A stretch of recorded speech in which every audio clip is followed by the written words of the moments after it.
Hey everyone, welcome to the AP Gov semester review. So I posted a little comment in the chat box on the side, but really tonight is all about you.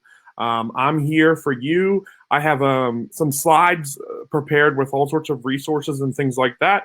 But if I don't get to any of them, that won't hurt my feelings at all, because what I'm here for is to answer any types of questions that you have, any content that you want to go over.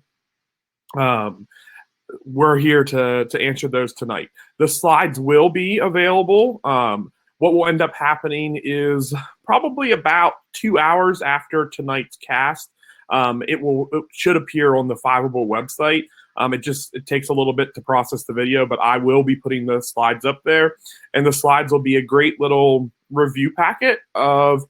It won't include every single thing in this course, but it includes a lot of the hardest things that come in this course. So they will be there for you. But what I need from you is any topics that you would like me to go over tonight. Put them in the chat box there in the side, or there's a little ask a question button at the bottom that you can click on to ask a question. Basically, for the next hour, I'm all yours. And it's really driven by what it is that you want me to cover. I already see the one on the economic policy question, and I will hit on that here in just a moment. But at any point tonight, please just stop and ask me. I'm more than happy to help you.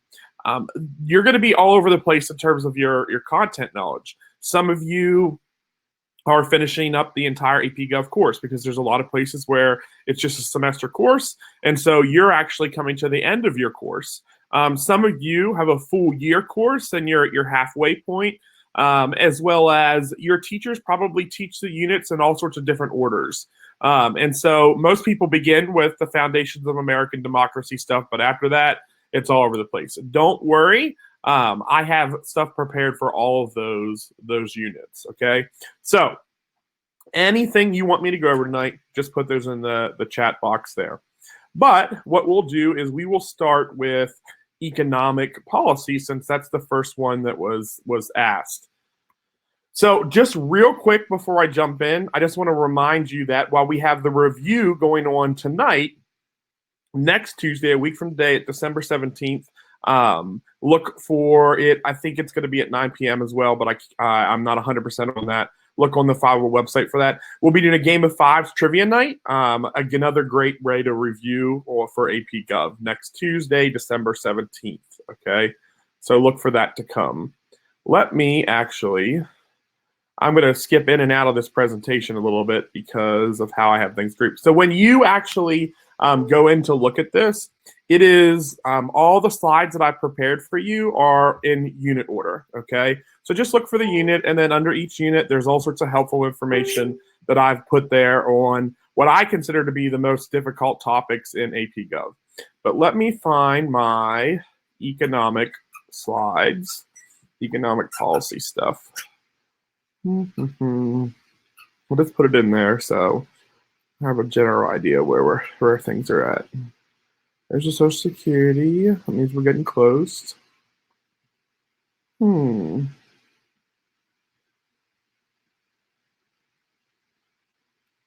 Where did I put it in the wrong one? Huh.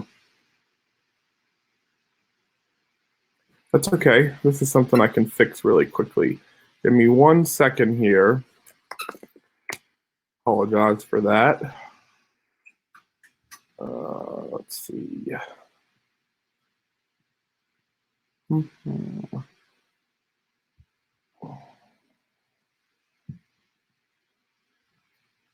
Okay, here is my economic policy slides. Just going to copy and paste it over, which I thought I did once. So for some reason, it must not have come over like I thought it did.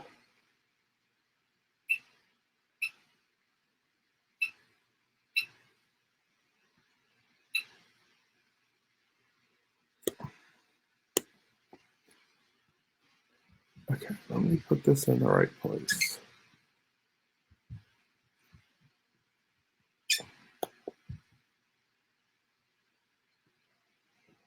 Okay, there we go.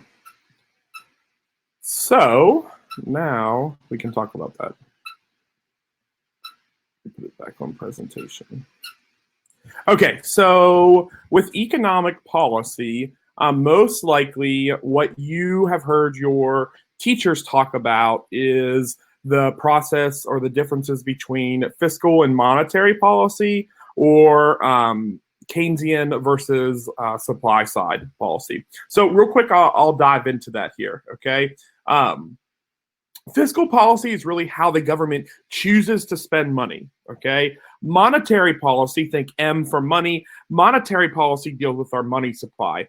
Fiscal, financial, deals with how the government actually spends money, okay? So liberals and conservatives have two very different ideological views on how the government should operate fiscal policy, or how it should spend its money, okay? Liberals tend to follow something called Keynesian policy, okay? It looks like Keynesian, but it's not. It's Keynesian. That's how you pronounce it. And it was developed by a British economist, John Maynard Keynes, okay?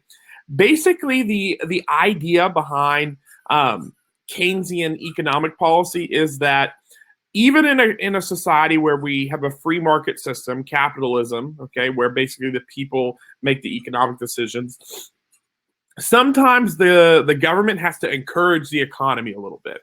So I want you to think of Keynesian policy like this. Okay, right now I'm battling bronchitis. Okay, I sound a lot better than what I did a week ago.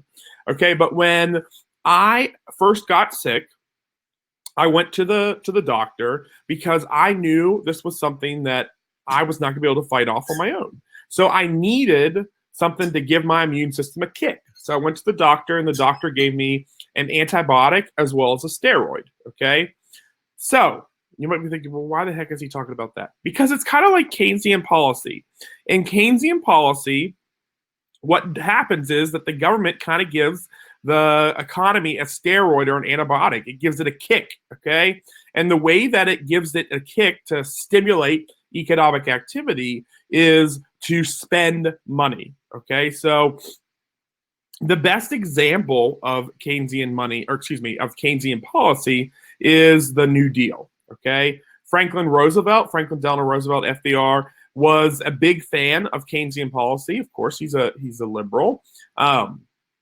And he felt the only way to get the United States out of the Great Depression was for the United States government to start spending money to get the economy moving again.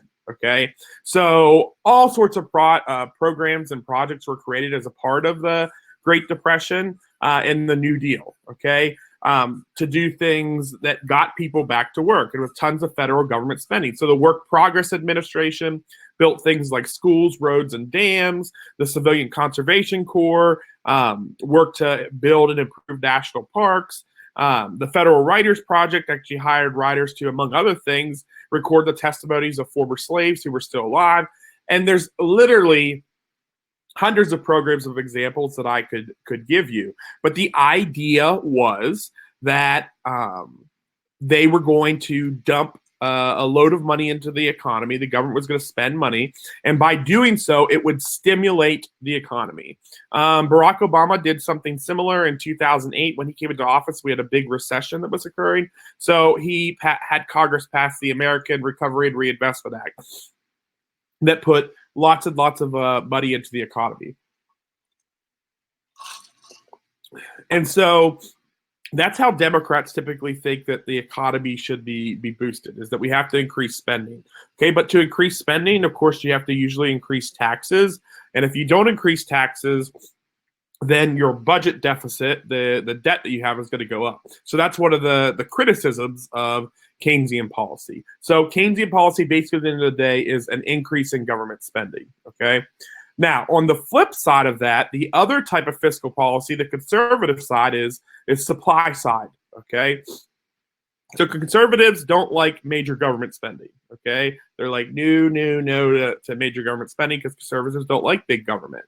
So Harvard economist Arthur Laffer came up with the idea of supply side economics. Basically, what the supply side theory says is that Instead of the government getting involved in the economy, we should let the people, the supply side, fix it, okay? Well, how do we help the people fix the economy? Well, we cut their taxes, okay? We give them a tax break. And the idea behind supply side economics is that if we cut people's taxes, they will now have extra money in their pockets, which they can go and they can spend. And when you spend your money, it stimulates the economy to get up and start moving again. But the other side of supply side theory is that, yeah, we're going to cut taxes, but you also then have to cut government programs. Because if you cut taxes but don't cut government programs, well, now you're going to have a big budget deficit because you're taking away the money that you're bringing in from the government, giving it back to the people, but you have all this spending that you're doing. So government spending has to be reduced as well as taxes under supply side theory. So typically what this called is called trickle down economics, or you might hear it called Reaganomics. Why? Because Ronald Reagan was the big proponent of supply side theory. So this is a little diagram that I draw to help my students with supply side theory. Sorry, I'm all stuffed up.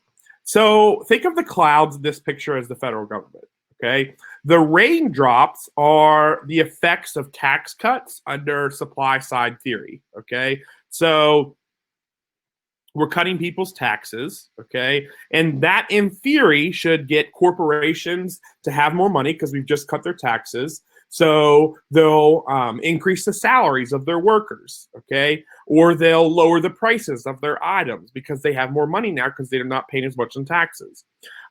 Meanwhile, people will have more money in their pockets now because they're getting more money back from the government. So they will increase their spending, okay? The reality, though, of a lot of supply side theory is that the problem has been, especially under Ronald Reagan, he gave major tax cuts, but he didn't decrease government spending. In fact, he actually increased the government spending, especially on defense, because it's the end of the Cold War at that time. And so we got a massive deficit during the 1980s, which actually led to a big recession at the end of the 1980s. Okay? Companies are greedy, and so often they just pocket that money that they get back from the government, and they don't give that to their employees. They don't create more jobs. They don't lower salaries, etc. And then a lot of times people will get that money back from the government, but they won't spend it. They'll save it. And so it's not necessarily something that works all the time. Okay, but that's Keynesian versus supply side theory. I hope that answers your question on economic. Those are the two big things that you'll really see with economic stuff. There's things with budgeting and stuff as well too that I can hit on here in a little bit if that's something you want me to. But let me know if that didn't answer what your question was.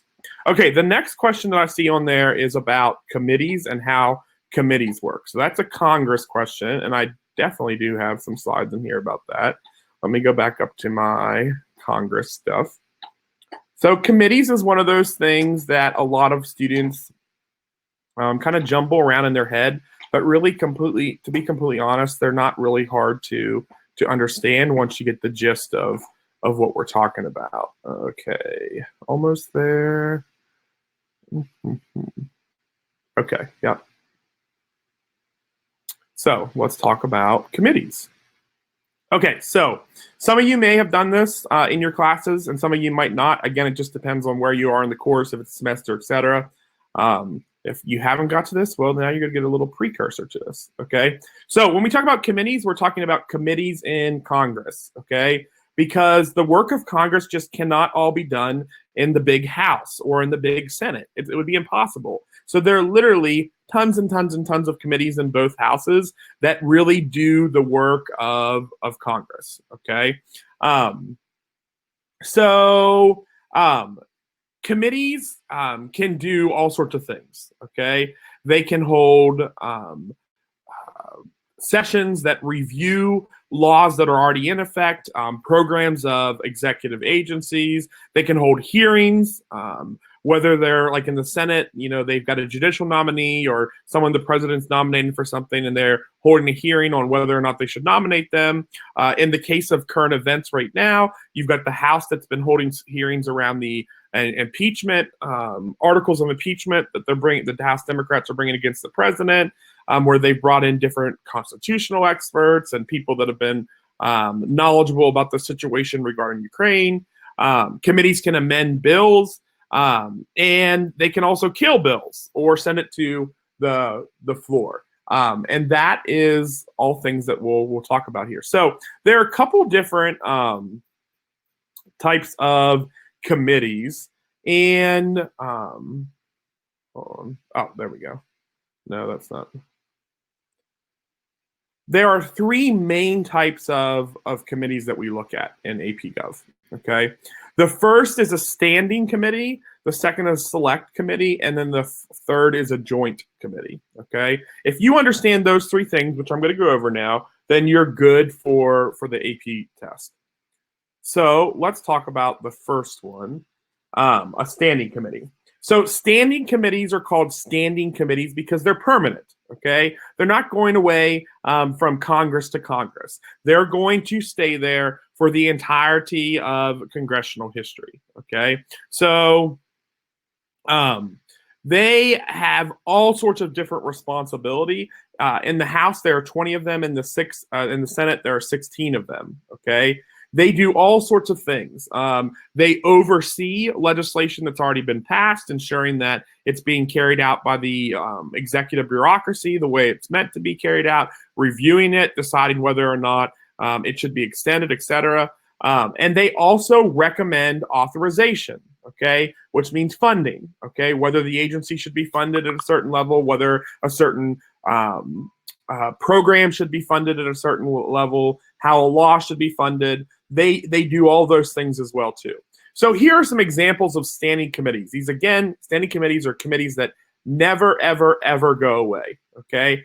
The House Committee for Agriculture, the House Committee for Armed Services, so it oversees all armed services types things, the House Committee for Foreign Affairs, the House Committee for the Judiciary, Space Science and Technology, Ways and Means, Veterans Affairs. These are all examples of standing committees that exist in Congress, okay? Now, let's say that I'm a member of Congress. How do I get put on one of these committees, okay? Okay, so let's assume that I decide to run for Congress, okay, and I'm elected to the House of Representatives. So one of the very first things that happens is committee assignments and assigning members to committees. So committee assignments are done by whichever party's in power and controls the leadership, okay? So in the House, whoever controls the Speaker of the House, the speakership, whatever party's the majority, that's the party that's going to assign people to committees, okay? So I come to the House, I've been elected. My life's work has been in two areas. Number one, I'm a teacher, obviously. That's why I'm here with you tonight. Number two, I'm also a paramedic. So I have a lot of experience in the health end of things. So right away, just because of my background, they're probably going to put me on the Education and Labor Committee, okay? But I also might be put on a committee like, for example, Science, Space, and Technology because of my background in health. However, I live in rural Appalachia. Okay, I live in the mountains on the Maryland-West Virginia border.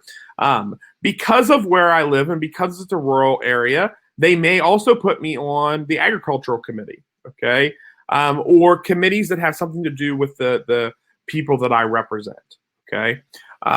You, as a member of Congress, can request to go on certain committees, but it doesn't necessarily mean that you will be put on a certain committee. Okay, of these standing committees, one of the two most important that you see on here are Ways and Means and Rules. And those are two House committees that you really should know. So Ways and Means, that's just a fun committee name for taxing, okay? How we're going to raise money, okay? Because remember, in the Constitution, all revenue bills, tax bills, must originate in the House of Representatives, okay? That's why the House has the power of the purse, we call it. So the Ways and Means Committee, it deals with all sorts of taxing issues, okay? That's an important one to know. The other one is the House Rules Committee. So the Rules Committee is also also important to know because the Rules Committee sets rules for debate on bills, okay? How long we're going to debate a bill, how much time each party gets, all those things, okay? The Rules Committee can effectively kill a bill by saying, yeah, we're actually not going to debate this bill. And of course, the majority party holds the majority seats on all these committees and appoints the chairman of each of these committees. Okay, so standing committees, they're always there, okay? Senate standing committees, there are some examples there. The big one, actually two big ones that I would say here. Number one is appropriations. Senators always want to be on the Appropriations Committee because the Appropriations Committee is this spending committee that decides how we're going to and what we're going to and how much we're going to spend money on things. So they always want to be on the Appropriations Committee because they want to send money back to their states, okay, so they can get reelected. So the Appropriation Committee is a really popular one in the Senate. The other one that's really big in the Senate is the Judiciary Committee. Why? Because that's the committee that looks at all of the judges that the president nominates and gives them an up or down vote before advancing it to the Senate. They bring them in for hearings, they bring in witnesses, all of that. That's another important standing committee. Okay, so then we get select committees. So these are established by a congressional resolution, okay? And they are there for a select period of time, okay?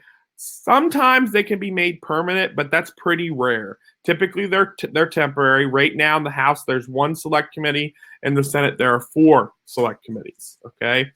Usually, they are brought about to conduct some type of investigation or a study that really is going to be done for a short period of time and not something that's permanent, okay?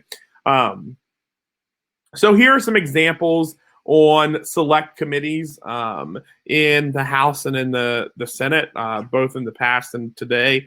Probably the most recent and best examples of select committee is in the last Congress. They had a select committee on the Benghazi case where they looked at the bombings of the embassy, the United States Embassy in Benghazi, Libya, and whether or not Secretary Clinton, who was Secretary of State at the time, could have prevented those things, and whether she should serve jail time or anything like that for them. That was a select committee. It was only around for the time period to do the investigation, okay? And then you get joint committees, okay? They're called joint committees because that's what they sound. They have members of both the House and the Senate on them.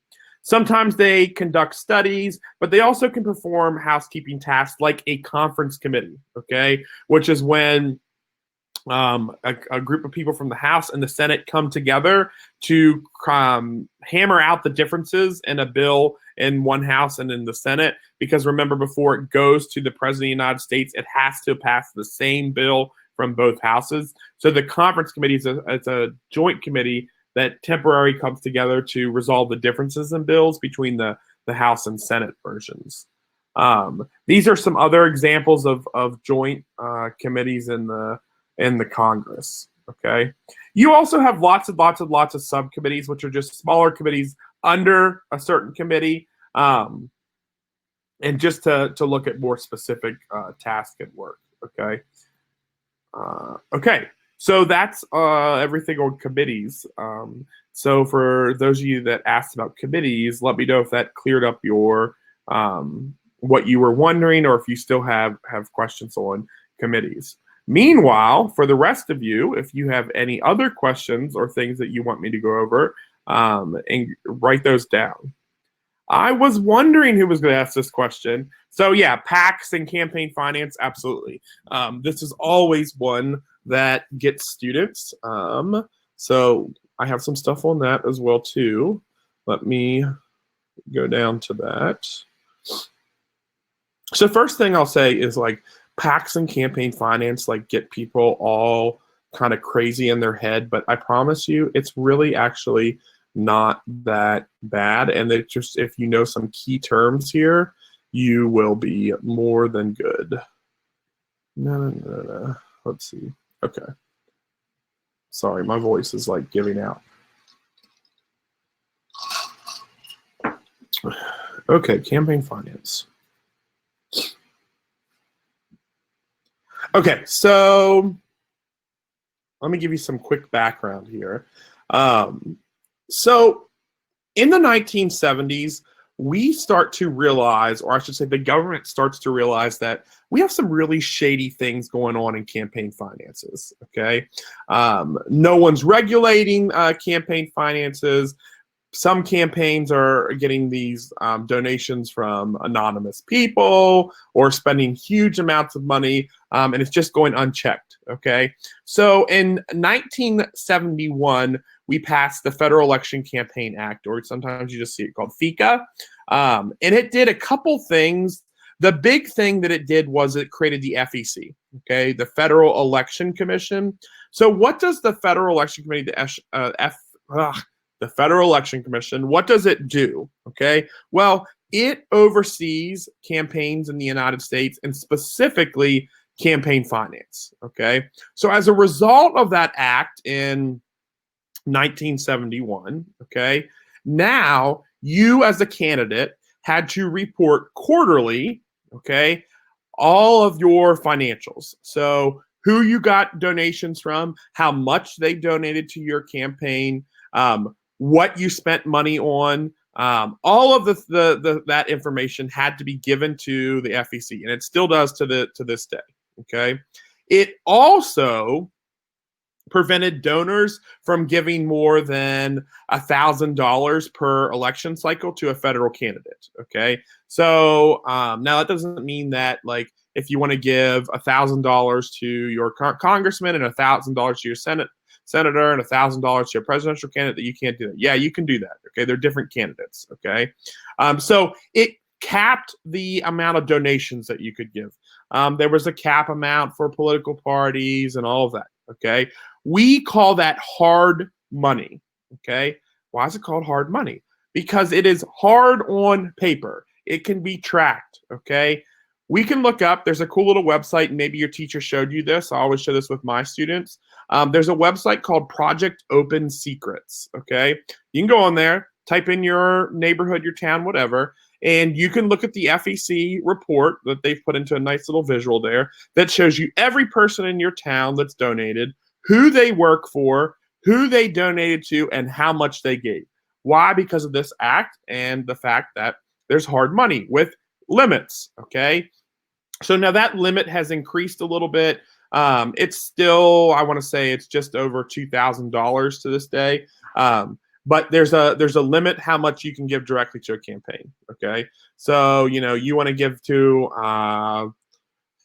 I'll take Bernie Sanders for example, popular Democrat running for the Democratic nomination. You want to give $1,000 or whatever the current limit is to Bernie Sanders, you can do it. But then once you've given it, you can't give him any more during that election cycle. Okay. And then the other thing that this law did was it created a legal definition of a political action committee, or a PAC. And I'll come back to that here in just a minute, okay? So here's the minute. I was thinking I was going to talk about something else first, but that's fine. I'll talk about PACs. So what is a PAC? It's just a political action committee. If you've talked about interest groups, which I'm sure probably you have, if you've talked about campaign finance, then you most likely have talked about a PAC, okay? So I always give my students the example of the teachers union, okay? So any union in the United States has some type of PAC associated with it, okay? So for example, the National Education Association, which is the teachers union for the United States, has a PAC that they have set up. And why they have a PAC that's separate, okay, is that it keeps their union money separate from their political money, because actually, if you're a member of a union, you don't have to give to the political activities of your union. So they have a PAC that keeps that money all separate. So what does the NEA's PAC do? And I don't even know the official name. The official name of the NEA PAC is the NEA Fund. Okay, it's a really unique name, right? And basically, what it does is a PAC spends money on political campaigns. Okay, and again, it's separate from the union's regular money. Okay, so the PAC might, for example, purchase 30 seconds of ad time on TV to sponsor an ad that encourages people to support a certain candidate or discourages people from voting for a certain candidate. Okay, PACs just can't directly coordinate with a candidate. Okay, so the NEA PAC can't. The NEA almost always supports Democrats. They can't call up the Democratic candidate for president in their campaign and say, "Hey, we would really like to put an ad on television for you. What would you like us to put that ad about on TV?" Okay, they can't do that. They can't coordinate like that with the candidates. Okay, but what political action committees do is it allows members of interest groups, okay, to carry out political action, okay, to donate to campaigns, etc. Sorry, my dog is going crazy right now. Okay, and so that's really what a PAC is. Now, there are a couple different PACs here. Okay, leadership PACs, for example, are PACs that are led by former members of Congress. Okay. A super PAC, though, what you really need to understand the difference between a PAC and a super PAC.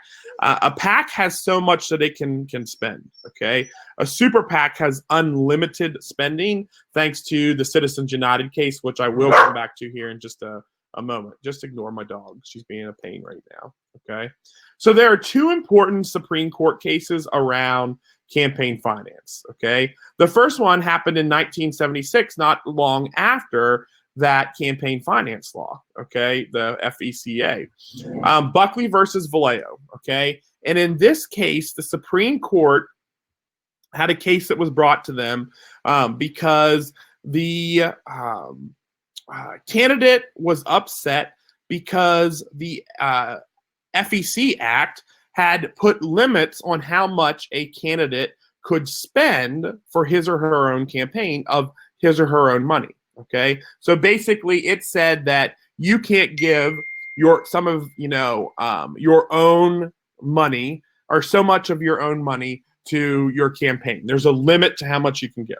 So it went to the Supreme Court because the candidate said, "Look, that's a violation of my First Amendment right to free speech because my money is my speech." Okay, if I am a millionaire and I want to give $1 million of my own money to my own campaign, I should be allowed to do that. Okay. So in the case of Buckley versus Vallejo, the Supreme Court agreed with the candidate and said, "You're right. It's your money. It's your freedom of speech. Money equals speech." Okay. And if you want to blow your entire life saving or give however much money you have to your own campaign, you're allowed to do it. Okay. So some candidates are very well off financially and are able to do that. In 2016, Donald Trump financed a huge part of his own campaign. Why? Because he's a billionaire. He has lots of money. Okay. Now, the other big case came with Citizens United versus FEC in 2010. It's probably also one of the most controversial cases. So it's kind of the same argument here. Okay. Buckley dealt with individuals. Citizens United dealt with corporations and PACs, okay? Basically, the PACs and corporations made the same argument. They said, "Look, our money is our free speech, and we think we should be able to give as much money as we want to a candidate or campaign or whatever." The Supreme Court agreed with them and said, "You're right, money is speech. So if you as the Microsoft Corporation wants to give $5 million to a certain PAC, for a campaign, you could do it. If you as a PAC want to raise $20 million and dump all $20 million into spending for X candidate, you can do it. Okay, so as a result, we get the creation of super PACs, and because they're PACs with unlimited spending. Okay, because now there's no limit on it because money is speech. Okay, so one of the things that you look at with campaign finance is hard versus soft money. Okay, so hard money I've already talked about. It's that piece of money in there that is trackable, that limits you to how much you can give to a candidate, all of that, okay? Soft money is a loophole in that FECA Act, okay? And so basically the idea with soft money is that you, under that act, could give unlimited amounts of money for two things, okay? And these are two important things to understand. Number one, you could give unlimited amounts of money for party building activities to a political party, okay? Secondly, you could give unlimited amounts of money to a political party for voter registration activities, okay? Well, what are party building activities and what are voter registration activities? The law did not define them, okay? So the political party could get unlimited amounts of money for party building activities that they could then use to help build their party around a certain candidate for president, okay? That's why it's called soft money, because it's not traceable like hard money, and it had to be given for those two things. Now, in 2002, the Bipartisan Campaign Reform Act was passed. It's called bipartisan because Senator McCain, a Republican, and Senator Feingold, a Democrat, came together to write this bill. It eliminated that soft money loophole. Okay, it did increase some of the hard money pieces on it, and it also did a variety of other things, like requiring on the end of the ads that are actually from candidates for the candidate to come on and say that their name is X and they support this ad, so that people could know on television whether it was an ad from a PAC or from an actual candidate. Okay, and so it tried to close some of the loopholes, but then Citizen United ended up blowing most of those out of the water. Today, the other thing that you really have to watch with political action committees is that now not only do you have PACs, you have your teacher probably talked to you of one of these ways, okay? You have 501Cs, okay, or you hear 501C3s or 527s, okay? You don't need to know the difference between the two, okay? All you need to understand is this is once again a loophole in campaign finance, okay? And what it means is that instead of establishing a PAC, which is regulated by the FEC, you could establish a 501c3 or a 527, which is regulated by the IRS, that doesn't have those same rules in terms of how much money you can take in and how much money you can spend. So a lot of groups are now establishing these 527s or 501c3s because you don't have to report that money and you can spend the money however you want because the IRS doesn't have the same rules, okay? So that's campaign finance in a nutshell, okay? Let me know if that answered all of your questions on campaign finance, because that's a tough subject. Let me see. I got another question here. Okay, so I have a question on how interest groups are started. Okay, this is a good question. I mean, at the end of the day, interest groups start because people are interested in something together. Okay, so I'll give you an example. The most powerful interest group in the United States, and probably the most well-known, is the NRA, the National Rifle Association, okay? That's not an interest group that just started a couple years ago. That's an interest group that started after the Civil War by a group of former military men who were just starting a club about rifles and about shooting, okay? Really game shooting, okay? Shooting for sport. And then over time, it's grown into much more than that. For most of the 20th century, the NRA was a relatively small interest group that brought people together that had an interest in guns, usually around game and sport, okay? So hunting, things like that. Just like, for example, I really have an interest in musicals and seeing musicals, okay? There are all sorts of groups out there for that, okay? It's the same thing. People have an interest in all sorts of things. So people would join the NRA. Over time, the NRA, as it grew bigger and bigger and bigger and had more and more members and more money, started to do a lot of different things with public policy. Anytime there's been a debate on gun control or gun legislation, the NRA steps in on that debate and provides their side of the issue on that, okay?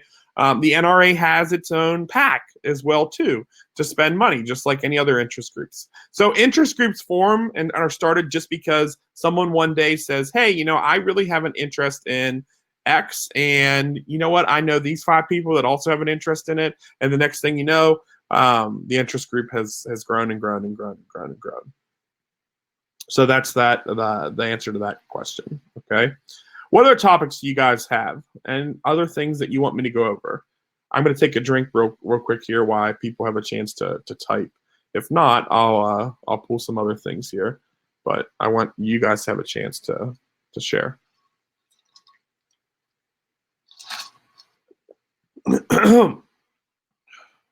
Don't get sick. It sucks, guys.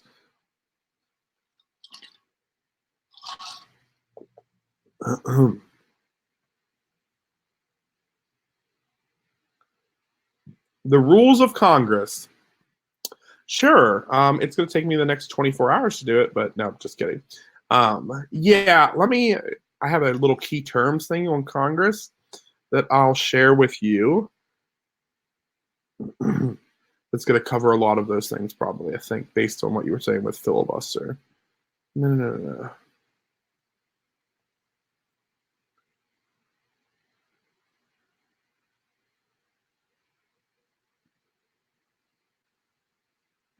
So here's some really important terms to know in terms of Congress, okay? And deal with some of those things like you were talking about with rules of Congress, okay?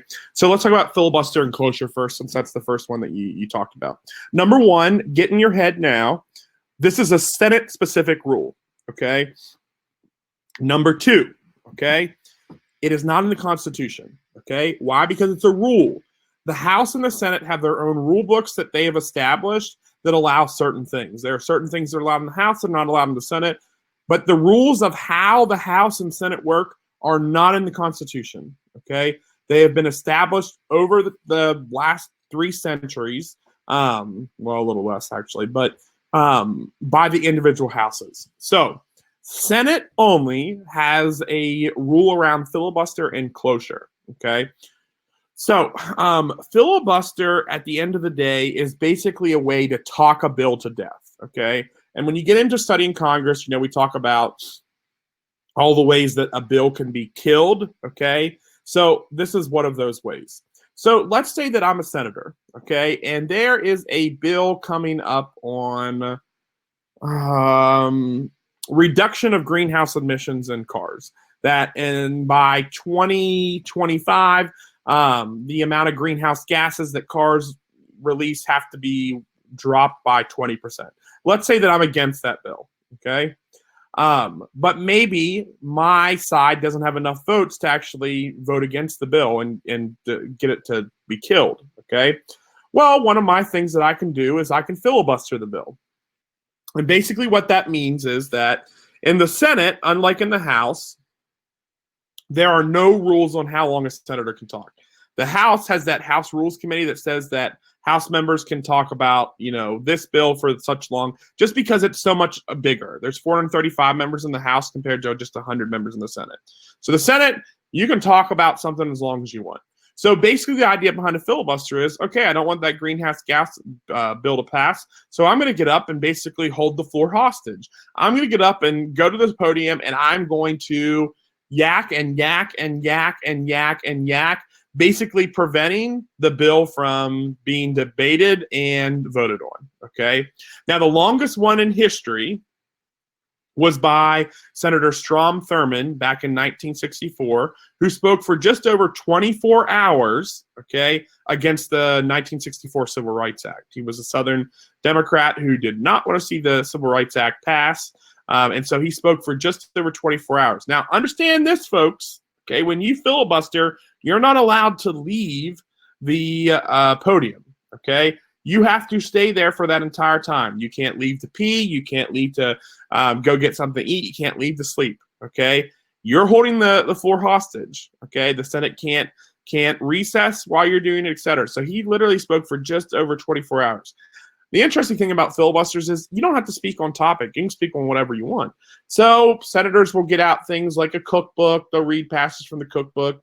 I've seen once where a senator read Green Eggs and Ham on the Senate floor. There's Bible passages. Some of them will read from novels. Some will just talk about endlessly about God knows what, okay? So how then can you stop this from happening? Okay, well, number one, automatically, eventually someone's going to be able to, or is going to stop, okay? Strom Thurmond went on for 24 hours, but, I don't really think you're ever going to see much more than that because that's almost physically impossible, okay? The way to stop it is that the Senate has to invoke a cloture motion, okay? Which means a motion to end debate and take a vote, okay? In order to do that, 2/3 of the members of the Senate have to vote for cloture. So 60 members of the Senate. The problem is it's really hard to get a cloture vote because it's very rare that either party ever has a 2/3 majority in the Senate, okay? What we call a filibuster-proof majority, okay? Even today, neither party has a 2/3 majority vote. So that means that you have to get members of the other party who are willing to join in with you to invoke cloture. Now, maybe your teachers talk to you about the nuclear option. On some things, the last majority leader, Democratic majority leader in the Senate, Harry Reid, invoked the nuclear option, where he changed the rules to it just being a simple majority, 51 votes, to invoke cloture. Okay, every once in a while, the parties will threaten that, but that's what a filibuster versus cloture is in the Senate. Another term that gets thrown out there a lot is pork barrel, okay? Pork barrel, earmarks, same thing, okay? And they are things that are attached to bills, okay, to fund projects that most of the time don't have anything to do with the bill, okay? So let's say that I'm passing that greenhouse gas emissions bill that I was just talking to you about, okay? I, as the congressman from the 6th District of Maryland, where I live, might insert a little earmark onto that bill that says that Congress is going to spend, let's see, what was a good example? Congress is going to spend $6 million in my district building a new bridge, okay? That bridge has nothing to do with greenhouse gases, but guess what? It doesn't have to, okay? And I add those things to my bill, those earmarks to the bills, because it helps the voters in my district. And then I can go back and when I'm running for election say, hey guys, look, this is something that I got for you in Congress. Vote for me again, okay? And so sometimes bills become so full of all these little earmarks that have nothing to do with anything that the bill's about, that the bill becomes known as a Christmas tree bill, because it's like a Christmas tree with all sorts of little ornaments on it, but which are in the form of spending, okay? And they have nothing at all to do with this, okay? So really this is a practice that got out of control in Congress. Bills would be full and full and full of all these earmarks, okay, that were huge amounts of money. So now, because of a Reform Act, and that act doesn't really matter for you, back in the early 2000s, almost all earmarks have been removed, okay, and you can't do that. You can't do that pork type barrel spending like they were once able to, okay? Log rolling is a term that goes really close hand in hand with that, and it's basically the exchange of favors to get you to vote for another person's bill in Congress. So, for example, you know, if we're continuing with that example, you know, hey, I'm going to go to the sponsor of that greenhouse gas bill and say, I'm only going to vote for your bill if you let me put this amendment in your bill that lets me send this money back to my district for this. Okay, that's log rolling. Okay. Discharge petition, that's something that can be done in either house. It's a house rule for both the House and the Senate. Let's say a committee is sitting on a bill that it's considering, because remember, all bills have to go through a committee. So the committee is sitting there on a bill, and they are not sending it out of committee. But members of the House or members of the Senate really want to debate that bill. They want it to come out of committee. What they can do is they can file a discharge petition, which means that they are requiring that committee to send the bill out of committee. And all it needs is a simple majority. Okay, so the Senate, if 51 members vote for a discharge petition, then it's automatically brought back out of committee to the Senate. In the House, I don't know, 435 divided by 2 plus 1, whatever that number is. That's all they need for a discharge petition. So does that answer your question about rules of Congress like filibuster? Are there other ones that I didn't just go over that you want me to go over? And then for the rest of you, are there other topics that you want me to talk about?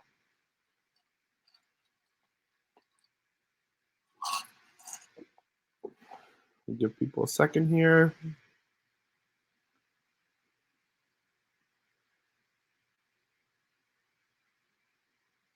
Okay, cool.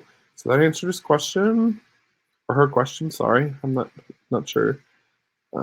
Other questions that are topics that people have that they want me to go over.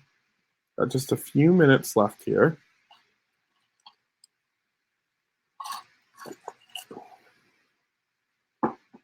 So one of the other things that's in this PowerPoint slides that will be linked on the Fiveable website is a section under civil rights and civil liberties, okay, which is one of your big units. I really haven't talked about that much tonight. Well, let me find it here.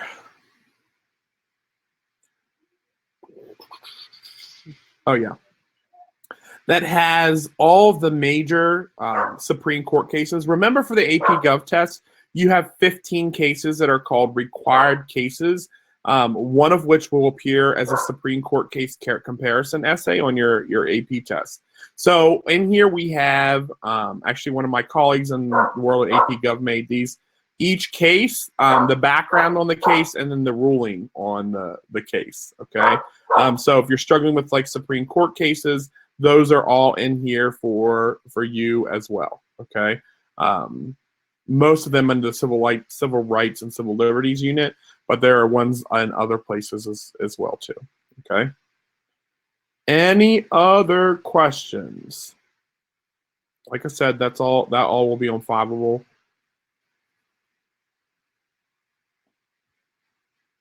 Just in case you were not here at the beginning, I just want to highlight this again, okay? Another great review, okay, just prior to your holiday break.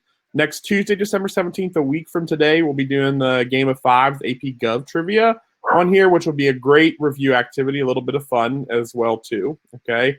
And then the other thing that I'll remind you is that Fiveable is going to look a little bit different come January, and I'm pretty excited about it. So you've been seeing like streaming videos and things that my team and AP Gov have been doing on Tuesdays and Thursdays throughout the fall. Well, we've done a lot of videos, okay? There are tons of videos on the Fiveable website on all these topics that we've covered tonight, plus more. If you're a Fiveable Plus member, which if you're not, you need to do it. It's really cheap. And it's going to be really helpful, especially as you get closer to the exam. You can go in and you can watch the replays of those, okay? Unlike the live streams are free. The replays, you have to have a Fiveable membership to get into. But here's the really cool thing that's coming in January. And if you're a Fiveable Plus member, it's already going to be covered in it. We are going to be producing little review guides for every unit, guides for the different types of questions on the test, multiple choice guides, tons and tons and tons of resources that you cannot find anywhere else on the internet, and I'm pretty excited about it. Okay, I just saw one last question thrown on here about the 3 types of grants, okay? Really what you need to understand, and this comes from federalism, and I don't have a slide on this in the presentation. What you need to understand is the difference between a block grant and a categorical grant, okay? Block grants are what states prefer, okay? Why? Because they are a chunk of money, a block of money given really for not super specific purposes. So the federal government will tell you, here's a block grant. I'll give you a good example. The federal government gives block grants for Medicaid to each state, and each state has to administer Medicaid, okay?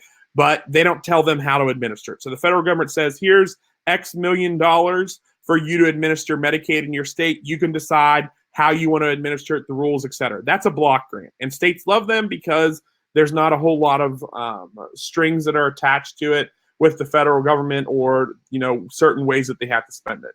Meanwhile, on the other hand, a categorical grant requires the state to spend money in a specific way. So it will say that you must spend money on X thing and in X way, okay?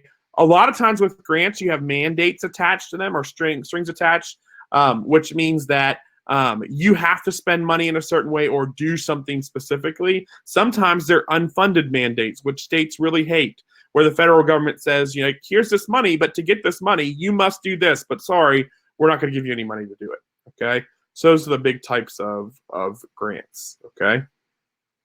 Okay, guys, well, that brings us to the end of our hour of review.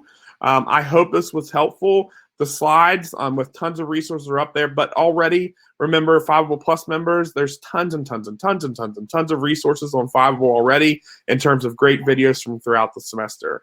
Have a great night, and you're going to be coming on break here pretty soon. Have a great winter break, guys. Thanks so much for joining me tonight. Bye.